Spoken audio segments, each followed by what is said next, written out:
say he does not. He said, does the halacha follow us or does the halacha follow you? So he said it's partial that the halacha follows us. For we are older than you. The lav hilchasa kavaseichu, the dardiki asun, and the halacha does not follow you, for you are younger. Right, so an interesting argument over here about the idea that perhaps the halacha follows the individuals who are older and not the individuals who are younger. Okay, so the Gemara goes weiter. He said to him, "Midi bekeshishusa talyanosa, the time of talyanosa." I don't understand. What does this have to do with age? This has to do ultimately again with svara. Who has the stronger svara? Who has the stronger logic? That should be the one ultimately again who wins the particular argument. The time of my. So what is the logic here? Zila gabed Rabbi Abin. Das Sabarnias. He said to go to Rabbi Abin because I explained the logic of my position to him. The top of Kuf Mem Gimel. The Karkish Ba Reishei. They midrasha. And ultimately again when I conveyed to him my svara, he nodded his head in agreement in the base medrash. So Azal, Lagabe, so he went to him. Amarle. So he said to him, what's the logic? Like were to say to Reuven, go ahead and acquire my property like a donkey. Right? Ultimately, again, would the individual acquire the property? And of course, the answer is no. Right? And I was supposed to say, take a look at the Rashba for just a moment. Kaneka chamar mikana, kimosha chamar lo kana, kain hu lo kana. Hachanami kihechi debarim hasidim lavo lo kanu, ihu nami lo kana. Supposed to say, so comes along Rabbi Abin. Rabbi Abin says the following. Rabbi Abin says that halacha lemaisa. If I were to go ahead and say to Reuven, go and acquire my property like a donkey. So we'll say, so that statement, what's the impact of that statement? So obviously Reuven would not acquire. Why not? Because the same way that the donkey doesn't have the ability to acquire, so to what? So to Reuven doesn't have the ability to acquire as well. And I will say, now what's the logic there? So therefore, again, applying that to our case, in our case, when the father tells the already existing son, go and acquire with the sons of this woman, we'll say the sons of this woman do not yet exist. Because they do not yet exist, they do not acquire. And therefore what? Because they don't acquire, so the living son doesn't acquire. So in other words, what Rabbi Avin is saying is the following. When you equate the acquisitory ability of someone to someone or something who does not have the ability to acquire, that thereby takes away from the first individual's ability to acquire as well. If you tell me to acquire like a donkey can't acquire, therefore I can't acquire as well. You tell me to acquire alongside children who do not yet exist, meaning they're not even conceived. Therefore, again, that tells us that I don't have the ability to acquire as well. Fine. So it says the Gemara. So we'll say, so that seems to bring that particular conversation to a close, right? That at the end of the day, because the father is equating the existing son's ability to acquire alongside the not yet existing sons, therefore, again, the existing son does not acquire anything additional with the not yet existing children. So says the Gemara, how about the following? At v'chamar. Also, what about if I say to someone, you and the donkey should acquire? Rashi says, Ata ubehemazu tiknu nechasa. I say to Reuven, you and the donkey should acquire my possessions. What is the impact of that statement? The Gemara says, Rav Nachman says that Rabbi say Reuven acquires, and I was saying to Reuven, you and the donkey acquire my possessions. So Rav Nachman says Reuven acquires 50% of my estate. Look at the Rashbam. Kana mechza, tahachi amar le ata v'chamer tiknu shnechem, ata mechza, v'hu mechza, v'lo avada ish chalko b'shel chamer shel talan zevazes. So essentially what we say is, I'm saying to Reuven, you acquire half of my estate, the donkey acquires half of my estate. The donkey can't acquire half of the estate. That's okay. The donkey's inability to acquire half doesn't impact Reuven's ability to acquire half. Therefore, Reuven still acquires half of the estate. Rav Hamnuna says, Lo Marklum.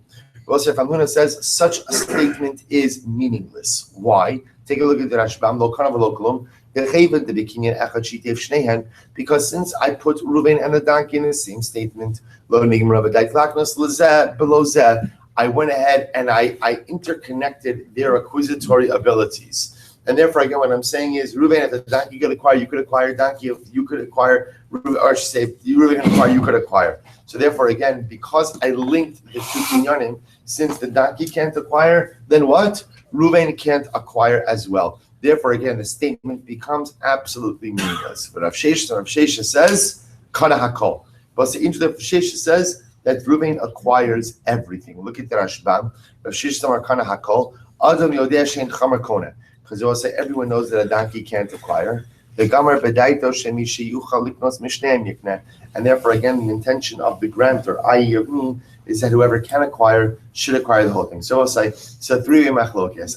Remember what's the case? I'm saying to Reuven, you and the donkey should acquire my estate.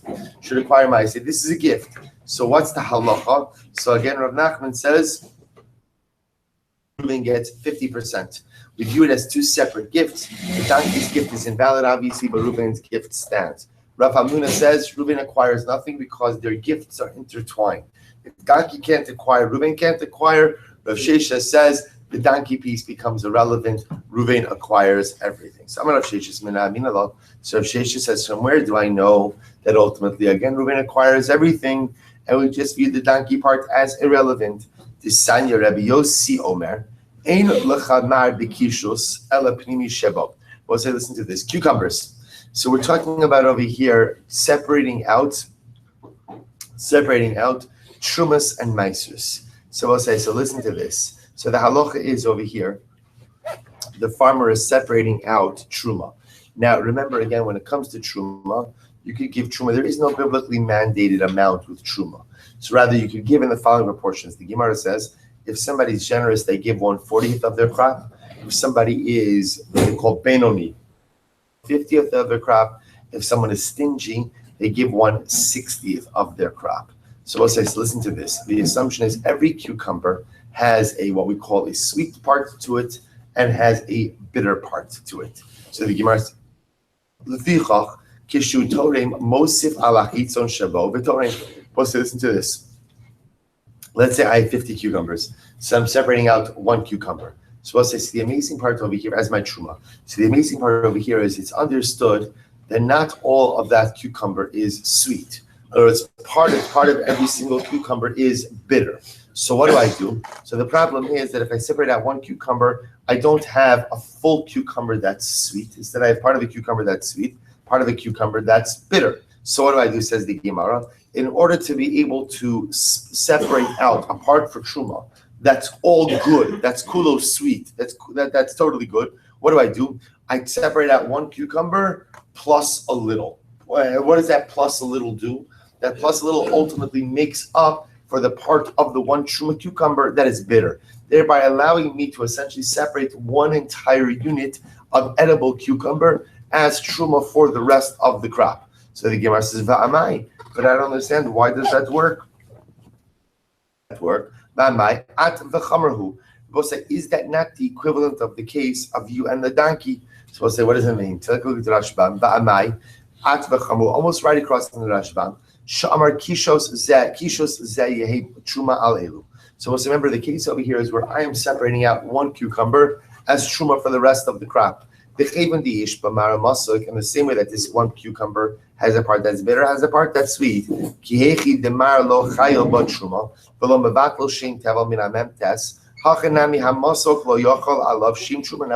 I'm saying over here is that what? Is that Lamaisa, the Shem Truma does not devolve upon the bitter part. If the Shem Truma, the name of the Truma, does not devolve upon the bitter part, then essentially what I have is within one cucumber, a proper part and an improper part, or I should say a kosher part and a non-kosher part. So is this not the same case ultimately again as at v'chamer, when I try to give my property to you and the donkey? So we'll say, meaning any time, what the Gemara is saying over here is that anytime you try to have a status devolve upon something that has part of it that is suitable, part of it that's unsuitable. So the same way that the truma designation does not devolve upon the bitter part of the cucumber, it also shouldn't what?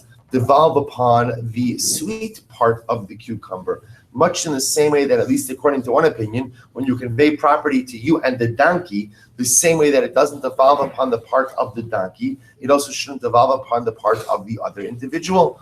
To which the Gemara says, no, the Truma case is different. Why? Shiny Hassam, the Midaraisa Truma al Yasi. The most say, Midaraisa, the Truma works. In other words, even if part of the cucumber is not good, is bitter, on a biblical level, the Truma designation still devolves upon that. Where do we know this? From Rabbi Eloi, we'll say, how do we know that if someone separates out inferior produce as Truma for good produce, that it's those? In other words, that this is what's called Torim min hara ala yafa, which means you are separating out inferior produce as Truma for superior produce. How do I know that that works? Shnei V'lo tisu alav chet b'harimchem eschal bo mimenu. Because the pasuk says, you shall not go ahead and bear a sin. When you go ahead and you separate out chal bo mimenu means the superior produce as truma. So what the Torah is telling me is that when I separate out truma, I should separate out superior produce. Now the Gemara says, and the Torah says, and if I do that, I will not be in violation. I will not commit an avera. Then eno kadosh. Now, the only way I would go ahead and violate an avera is how? Is if lamaisa, again, by separating out the inferior truma, it would in fact become truma, and therefore the Torah is telling me if you do that, it's not good. Because it was like, if by separating out inferior produce, it wouldn't become truma, then what? There's no chait. There's no chait. Why? Because the act itself is simply a void act. In eno kadosh nesius chait lama. Mikan, from here you see the Torah min hara ala yafa shet truma truma. So this is actually very interesting. What the Gemara suggests over here is the following: that halacha lemaisa, it is midrabanan that we say that you cannot separate out inferior produce as truma for superior produce. But midoraisa, ultimately, again, such an act works. That's why when you separate out, if I have 50 cucumbers and I'm separating out one cucumber as truma for that batch, even though what's in that cucumber, Bosai? What's in there? There is something inferior in that cucumber. So Chazal tell me midrabanan, I should separate out one cucumber plus. Now plus means I should separate out another piece of cucumber that's good, corresponding to the part of the designated cucumber that's bitter. But Rabbi say that it's not comparable to a case of at v'chamer. Why? Because midaraisa, the designation of that cucumber, even of the bitter part, ultimately works as a truma designation. Because midaraisa, even if you're Torah min hara ala yafa, it works. Amr Mordechai Ravashi. So Mordechai said to Ravashi, massive Rav Avdia Tiyufta. Rav Avdia brought up the following kasha. So listen to this. There was an episode of a group of 5 women, and included in that group of 5 women were 2 sisters. And both say, now these 5 women together owned a fig tree. And what happens? A man came along and he picked figs from the tree. From these ladies' tree. It was a Shemitah, so even though it was technically their tree, remember again, what happens to the produce during Shemitah? The produce is ownerless. So a man is coming along, picking off figs from a tree that belonged to a group of women during the Shemitah year. Okay? So remember, bottom line is, it's their tree, but now it's his fruit. So watch this. And he says to them, and he betroths all 5 of them with the figs in this basket, right? You will all become mikudoshos to me with the figs in this basket. And what happens? The kibla achas mehen al yidei kula. That will say one of the women of the group accepts the figs as kiddushin on behalf of all of them. So says the Gemara. Now watch this. Amru chachamim. So we'll say, remember, the problem we have, now so far, everything in this case is totally fine. Everything in this case is totally fine. With one issue, which is that in this group are 2 sisters. That's the problem. That's the halachic problem we have in this case. So the Gemara says, Amru chachamim, ein achayos mikudashos. The sisters are not mikudashos to this man. So the Gemara infers from this, achayos hu de'ein mikudashos. So meaning it's the sisters who are not mikudashos in this case. Hanachos v'losh, so it appears based on the statement over here that fine, the sisters are not mikudashos because obviously it doesn't work because the man is trying to be makadesh two sisters. So that is not going to work. So the Gemara says hanachrios mikudashos. But ultimately, again, the unrelated women, in other words, the other three, will be mikudashos. But the Gemara says, va'amai. But why is that? Ha'at v'chamarhu hi. Is this not the equivalent of the case to you and the donkey? As well say, let's go back for just a moment. Now, again, that's not a disparagement, right? The idea of the Gemara saying over here is the following. I will say, now what the Gemara is saying is like this. What did we get from the case of you and the donkey? Remember, this is the case where I give over to my property. I say, Ruvain, I want you and the donkey to acquire my property. And I both say, now remember, at least according to Rav Hamnuna says such a statement is meaningless. Why? Because it will say the moment you go ahead and you bring in, what's Rav Hamnuna's logic? The moment you bring in an ineligible transactional partner,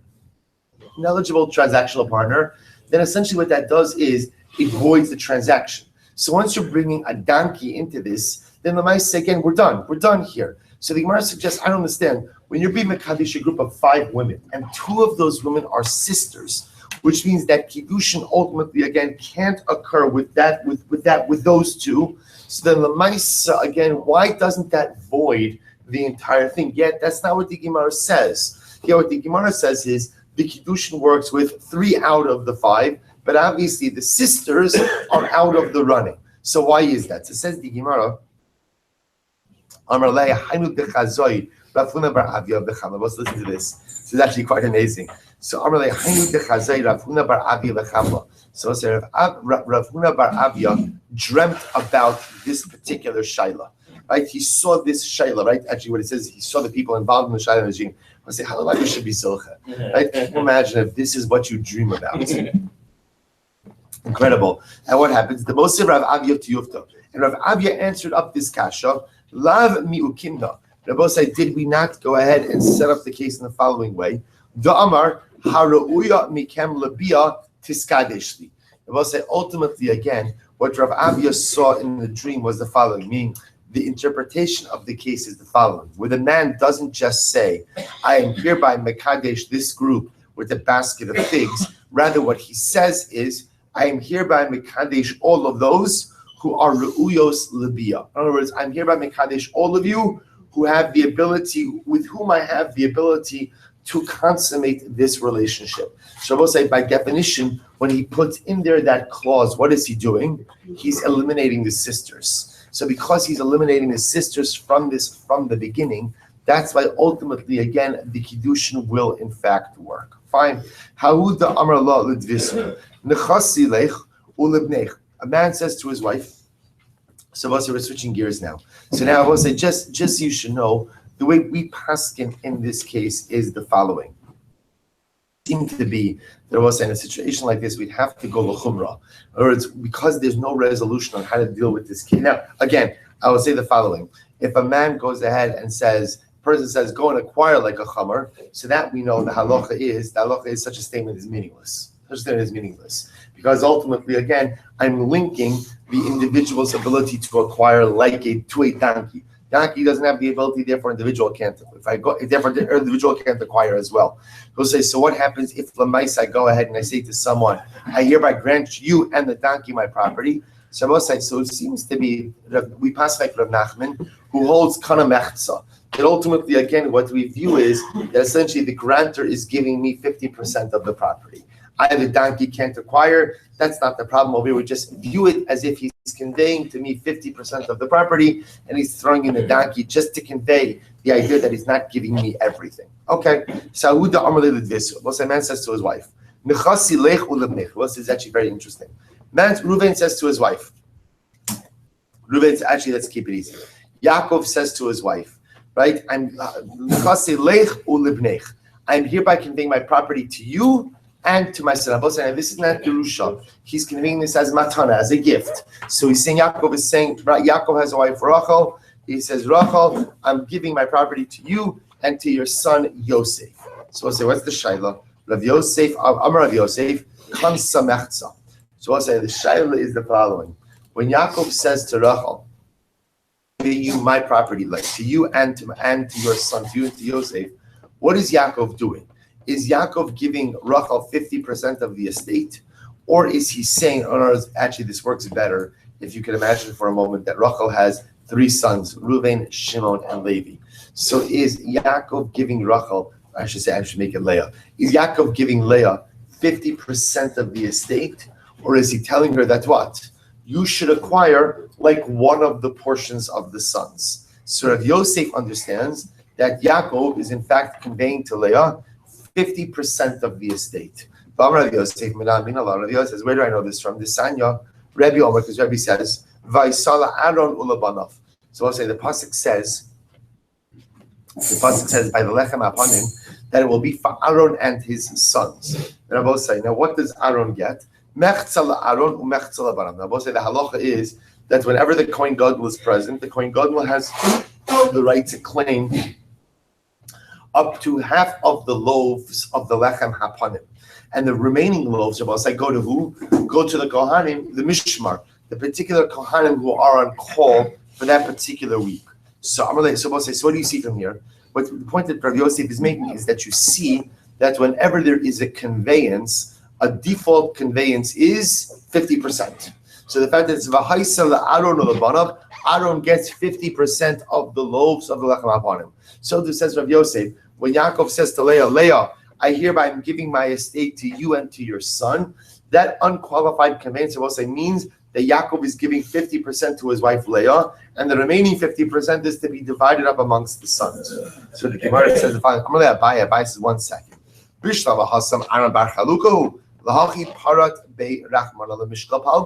We'll say it's different. Aaron, i.e. the Kohen Gadol, ultimately again as a bar palgu. Bar palgu also means he has a shaykhus to the lechem hapanim. In other words, meaning of course he has a portion of the lechem hapanim because the Kohen Gadol has a portion. Remember, the Kohen Gadol is unique in that the Kohen Gadol could serve in the Beis Hamikdash at his discretion, whereas the other Kohanim are divided up into Batei Avos, into families, into Mishmoros, and you could only serve during your allotted time. The Kohen Gadol could serve whenever he wants. Because he can serve whenever he wants, he also has the ability to what? To take of whatever karbanos he wants whenever he decides to serve. So that makes sense, therefore, that he is granted a portion in the lechem hapanim. Isha lav bas yerushahi. A woman doesn't normally get a portion of Yerusha. Daya shetitol ke'echad mehabanim. Ultimately, again, she shouldn't get 50% of the estate. Rather, again, what? She should go ahead and she should get a portion alongside the sons. So she should not get 50% of the estate. Rather, we should just simply give her a portion as if she were one of the sons. Ini, is that so? But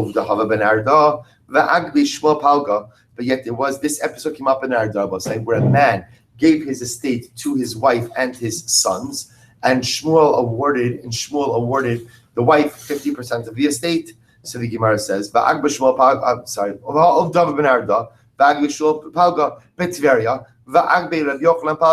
this kind of case came up in Tveria, and Rabbi Yochanan awarded the wife 50%. So we'll say, so you see in these cases where a man conveys his property to his wife and to his kids, we view that conveyance as a conveyance of 50%.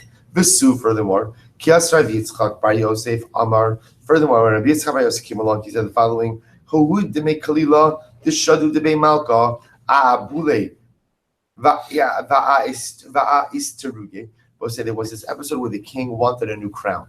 So what does the king do when he wants a new crown? He taxes. Who did he tax in this particular situation? So if you look at the Rashbam, it's 4 lines up on the bottom.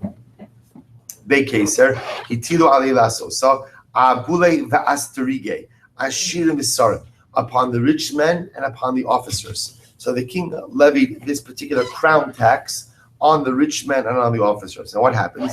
So the Gemara says, Amar find the Shodabe Malka Abule va'asterige, Amar Rebbe nisvu abule. Amar Rebbe nisvu abule palga vistaruge palga. Ultimately, again, we said the rich men have to give half, and the officers gave half. So we'll say, so what do you see from here? You see from here that Lamais, again, even though the rich men were richer than the officers, Nevertheless, I will say when there is, in this case, it's not a conveyance, in this case, there's a tax, we assume that everyone shares equally in this. The idea being that when there is a financial transaction where particular percentages are not clearly delineated, we assume it's a 50-50 split. In this case, it's a 50-50 split in expenses, but obviously you understand we're applying this in the case of the wife as well. Therefore, the husband gives over his property to the wife and the sons, and the husband does not delineate any kind of percentages, we assume it's a 50-50 split. Again, 50-50 between the wife and the sons. So if there are multiple sons, those sons will share in that 50%, but the idea is that the wife is getting 50%, to which the Gemara says, no, that case is different. So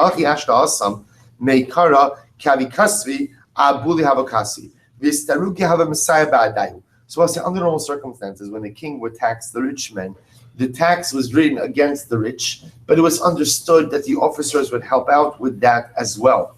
The Yada Malka, the king knew that the officers always helped the rich guys go ahead and pay the tax. Therefore, again, therefore,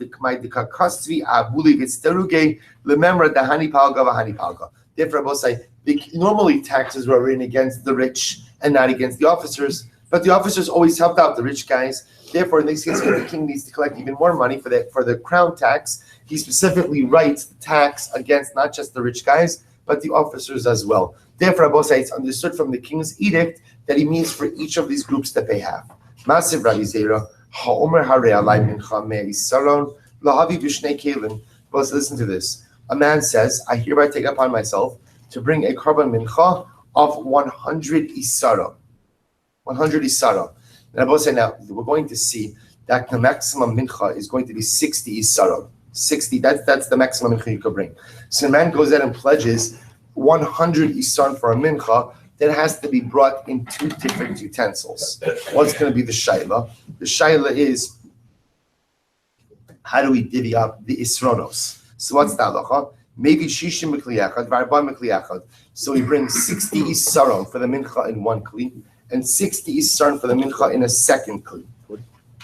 So what happens? V'im amadeis. V'im hevi chamishim mekli echad v'chamishim mekli echad yatsa.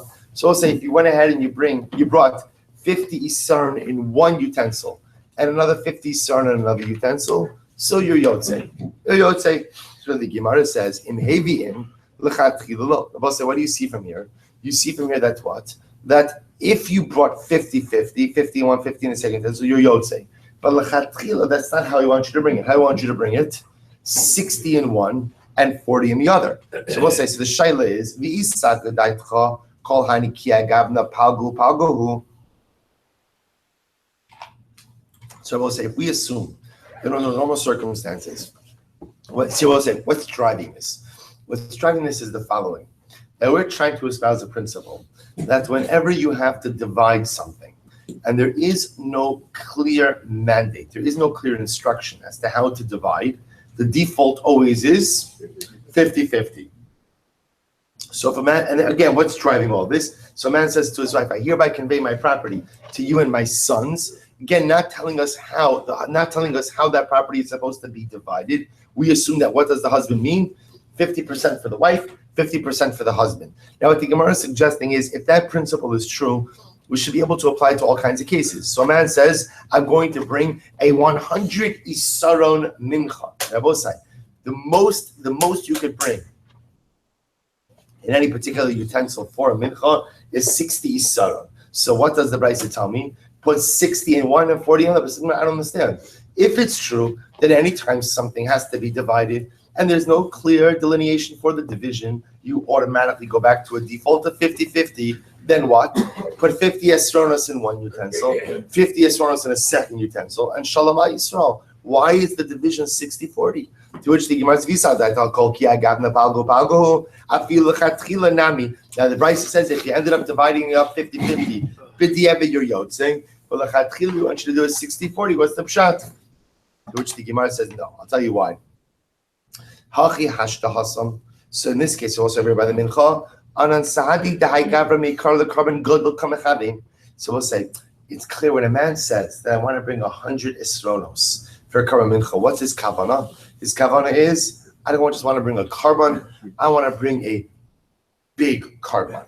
V'hai de karban b'shnei kelim. So why does he say in 2 utensils? The person knows that he cannot bring 100 esronos in one kli. So we'll say, what's his default? What do we understand his intention to be? Therefore, again, kama defshar la'asuye my sinan. I will say, therefore, because his kavana is to go ahead and bring a large carbon, so we assume that what he wants to do is the following: put the maximum number of esronos in one utensil, and then leave the remainder for the second utensil. What's the maximum number of esronos you could put in one utensil? Both sides? 60 esronos. Therefore, we assume we put 60 esronos in one utensil, 40 esronos in the second utensil. Fine. Therefore, we'll say the Gemara says v'hilchasa. And what is the halacha v'hilchasa? Kavasit Rav Yosef. The halacha will say in 3 areas. Number 1, besada. We'll say we actually learned this before. What's the case? Let's look at the Rashbam. Besada, the parak ashut ben gabeahu gavra. The zaben ara an mitzvah de beinasha. Utlas mili kam Rav Yosef. Let's listen to this. Halacha number 1 is that if Reuven goes ahead and purchases property, and then what? He owns a field. Father dies, son is dividing up the estate. One of the estate properties happens to border on the field that Reuven had already bought. Reuven could compel the other brothers to give him that field that is closest to the field he already bought. That's halacha number 1. Number 2, we'll say is inyan. What's inyan? Look at the Rashbam. Inyan. Kinyan a masay chos. Rav Yosef Amar kol man she'oskim ba'oseh inyan. We'll say, listen to this. The halacha is, remember, we spoke about this, that for every time you enter into a transaction, even after the transaction is done, so the halacha is there is a window in which you can still back out of the transaction. What's the window, Rabosai? As long as the parties are still discussing the transaction is not closed. As long as there are sukin ba'oso inyon, the transaction is open and you could still pull out. And lastly, mechza. Rabosai, mechza is this particular topic that whenever someone conveys something over to someone else, and there are no clearly delineated proportions of conveyance or proportions of division, the default is half, 50%. Therefore, both in this case over here, where a man conveys property over, he says, my wife, I'm giving you and my sons my property. We understand that statement to mean 50% to the wife and 50% to the sons. I will say there was a man who sent pieces of silk back to his home.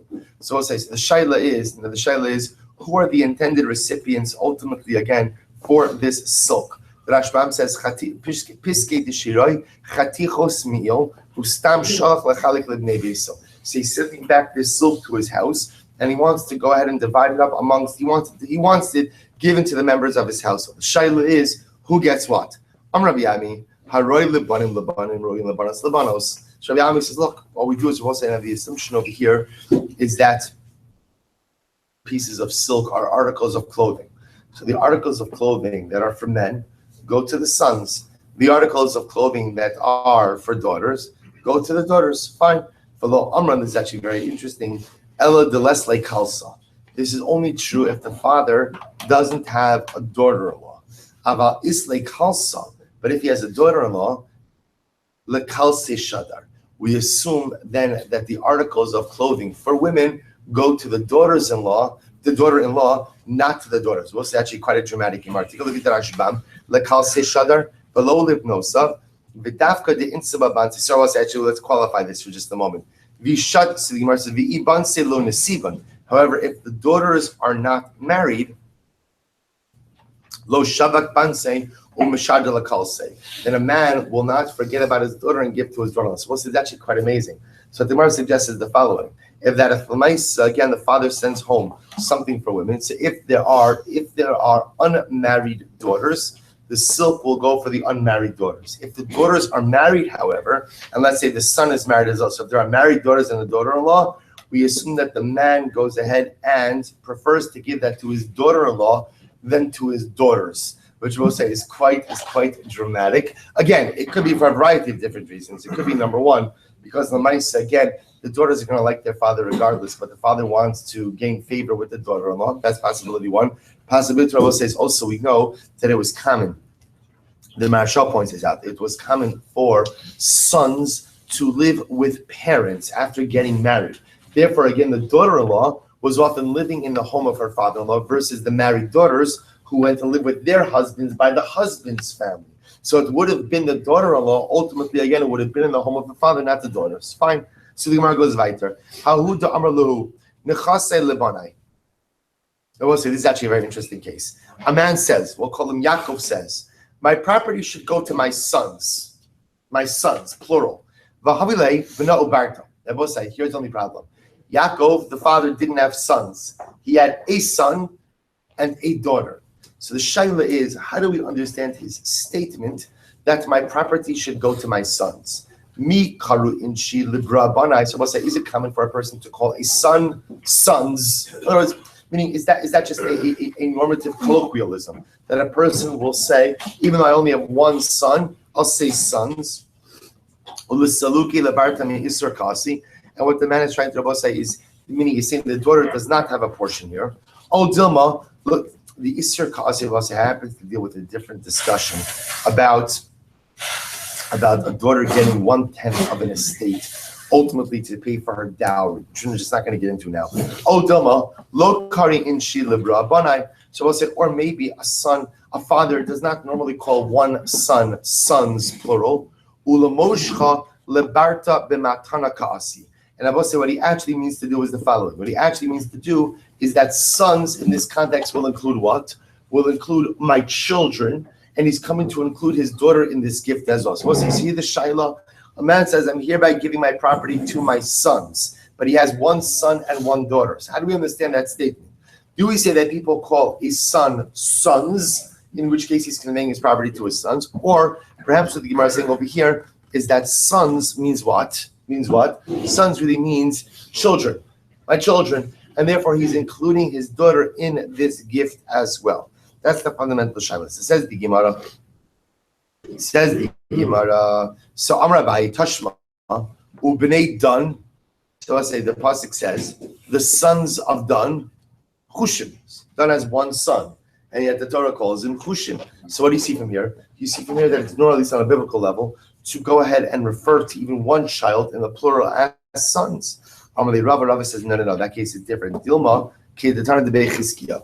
Maybe that case is different, like as they turn to Bechizkiah. Shemerubim Kechushim Shalkana. That they both say Chushim's offspring or Dan's offspring, I should say Chushim's offspring, were literally as numerous. Say Chushim means clusters Shalkana of reeds. So maybe even though Chushim was one person, it refers to him as B'nai Dan because Chushim's offspring were so numerous. Allah Amar Rava, the Rava says, Ubnei Palu, Eliav, the sons of Palu were Eliav, Rav Yosef Amar, Ubnei Esan, Azariah, the sons of Esan were Azariah. So what do you see from here? You see from here on more than one occasion that it was normal to call a son sons. It was normal to refer to even one child in the plural. Therefore, you see from here that when a father goes ahead and conveys property to his sons, even though he only has one son and a daughter, he means to convey that property ultimately to his son and not to his daughter.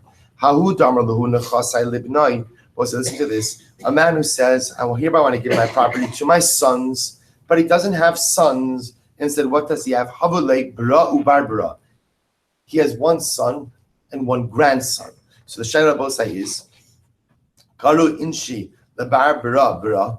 Olo. Do people call their grandchildren their children or not? Suppose that's the shaila. If I convey something to my sons, but I only have one son and a grandson, do I mean to say, do we just call a person calls his son sons, plural? Or do we say, no, sons in this context must include what? My son and my grandson. So the Gemara says, Rav Chaviva Amar, Karu inish libar bra bra. So Rav Chaviva said, people call their grandchildren children. Mar Ravashi Amar, lo karu inish libar bra bra. Rav Ashi says, no, people do not call their children, their grandchildren, children. Tanya Kavase Demar Baravashi. So we'll say, ultimately, again, we have a price that supports Mar Baravashi, that people do not call their grandchildren children. Because what does the price say? Hamuter Hana Amibanim. We'll say, if somebody goes ahead and makes a neder not to get Hana from their children, Muter Bibnei Banim. They're ultimately permitted to get hana from who? From their grandchildren. So we'll say, see from here that what? That grandchildren are not reckoned like children. And therefore, halacha l'maisa, if a man goes out and says, Nechasai lebonai, I hereby leave my estate to my children, to my sons, right? And he only has one son, but he also has a grandson. We view that estate as being left to the son and not to the grandson. All right, we'll stop over here. We'll pick up at the Mishnah, B'Sha'ah Tova U'Mitzlachos tomorrow.